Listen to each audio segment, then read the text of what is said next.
The more people that talk about Jack and Lily, the better it is. I don't care who they are. They can state whatever they want that isn't true. I don't care, because people are listening and Jack and Lily's name is still out there. It tells me these babies are gone. My heart tells me that. In the sea of voices surrounding the disappearance of Lilly and Jack Sullivan, one voice stands apart.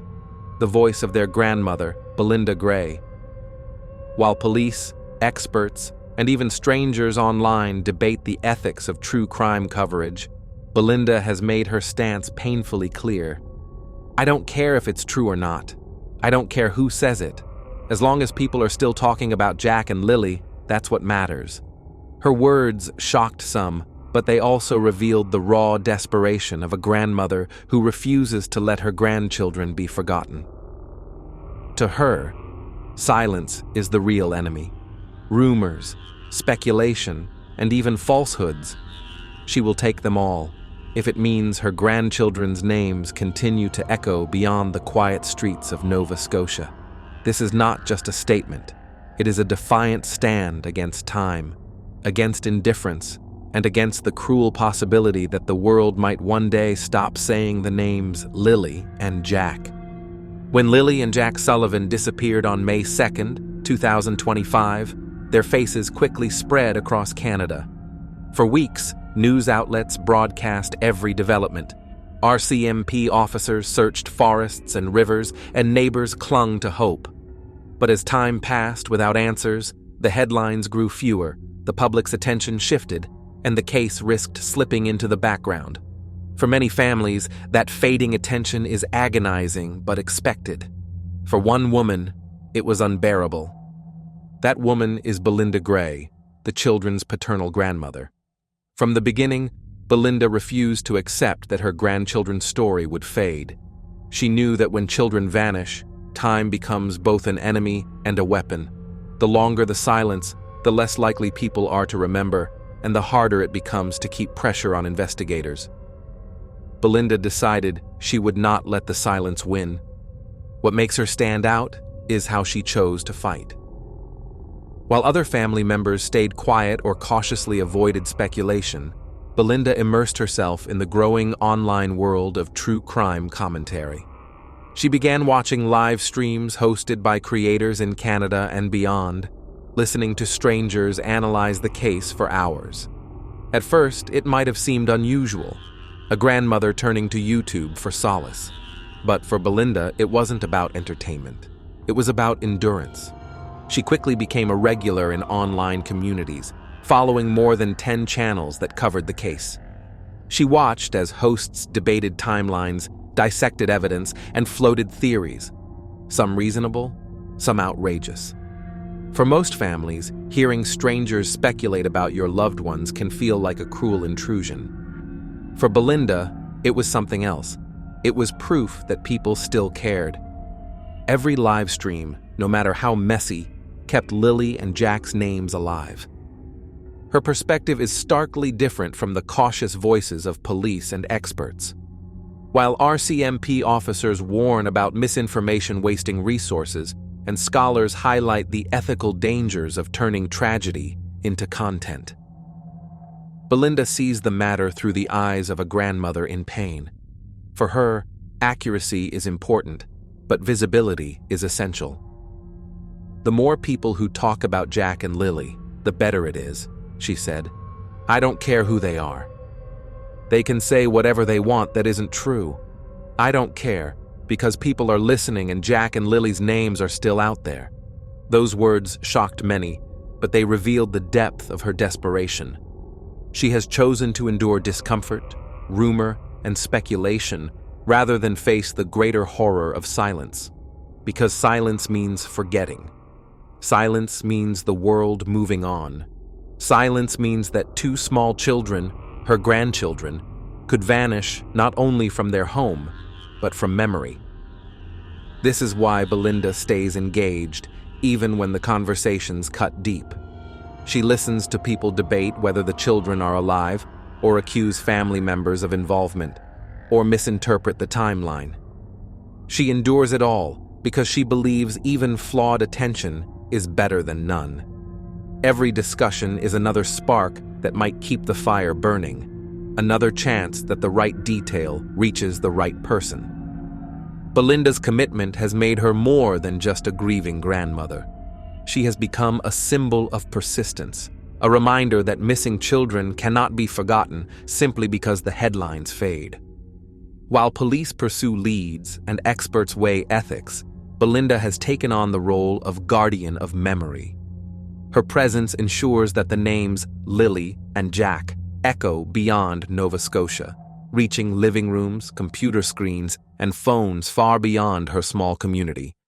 Her stance challenges us to reconsider what it means to help in cases like this. Is it better to avoid speculation to protect the family, or to amplify the story even at the risk of spreading falsehoods? For Belinda, the answer is clear. Every mention, every voice, every conversation matters. Because in her eyes, visibility is the only weapon left in a fight where so much has already been lost. To understand why Belinda Gray has embraced the chatter of strangers, one must step inside the silence she fears most. When children go missing, silence is suffocating. It stretches through every night, fills every unanswered phone call, and seeps into every corner of the home left behind. Silence means there are no new leads, no updates from police, no signs of progress. It means time is moving forward while the family is trapped in the same unbearable moment. For Belinda, silence is not peace. Silence is a threat. This is why she has embraced a position that many would find reckless. She wants people to keep talking, no matter what they say. To her, silence erases Lilly and Jack, while conversation keeps them alive. When she said, "I don't care if it's true or not. I don't care who says it.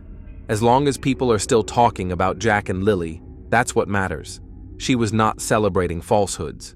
She was rejecting erasure. She was declaring that even flawed attention is better than none at all. Her reasoning is born of desperation, but it is also deeply practical. Belinda knows that missing persons cases fade quickly in the modern world. News cycles move on. Social media shifts to the next outrage. What once dominated headlines can vanish in days. She has seen how other cases disappear into archives, the victims remembered only by family and a handful of friends. For Lilly and Jack, she refuses that fate. Every mention of their names is a small act of resistance against time's erasure. This perspective places her at odds with the institutions around her. Police investigators emphasize the dangers of rumor. Each time a tip arrives, they are duty-bound to chase it, even if it is baseless. Hours, even days, can be wasted on false leads born in a comment thread or live stream.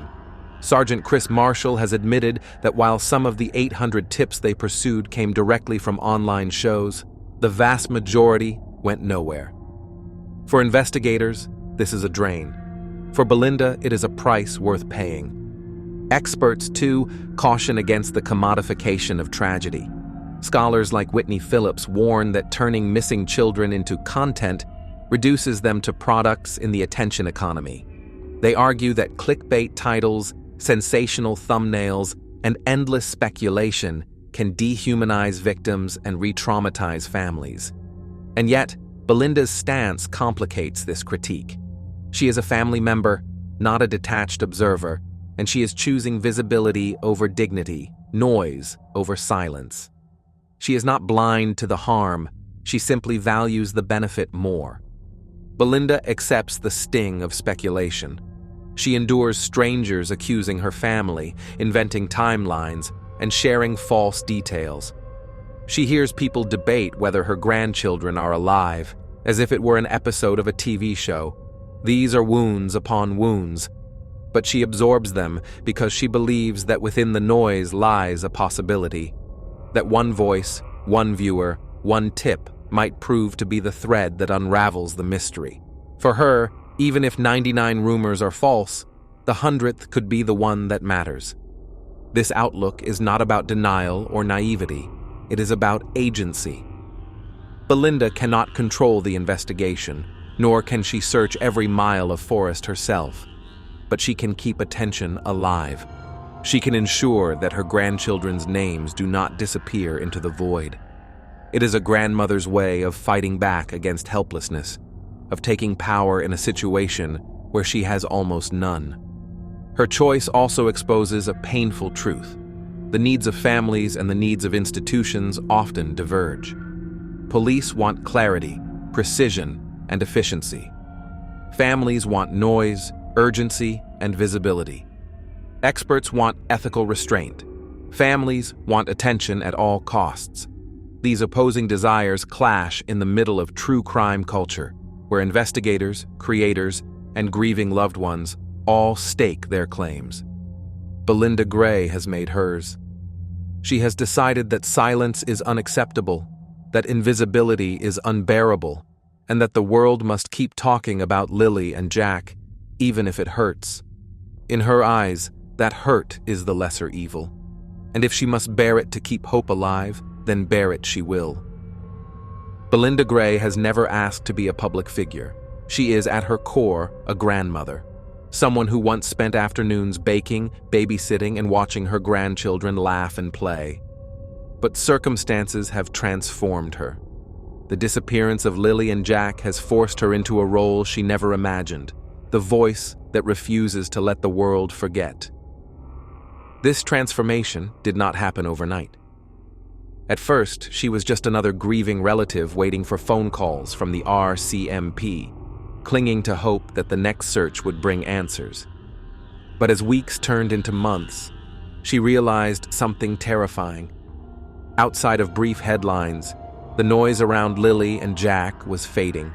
The urgency that burned in the first days was cooling. The community was moving on. That realization cut deeper than any rumor ever could. Belinda decided she would not allow it.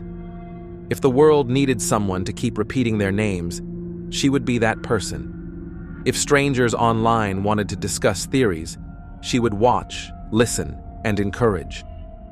If people criticized her for tolerating misinformation, she would absorb the criticism, because her mission was larger than her comfort. As long as people are still talking about Jack and Lilly, that's what matters, she said, and she meant every word. In this way, Belinda has become more than a grandmother. She has become the guardian of memory. She cannot bring the children home, she cannot control the investigation, but she can ensure their absence is not swallowed by silence. She holds the line between memory and forgetting, between urgency and indifference. For her, every mention of Lilly and Jack is like a candle lit against the darkness. One candle may not break the night, but 1,000 can hold it back. This stance is not easy. It means enduring nights where strangers debate her family's private life.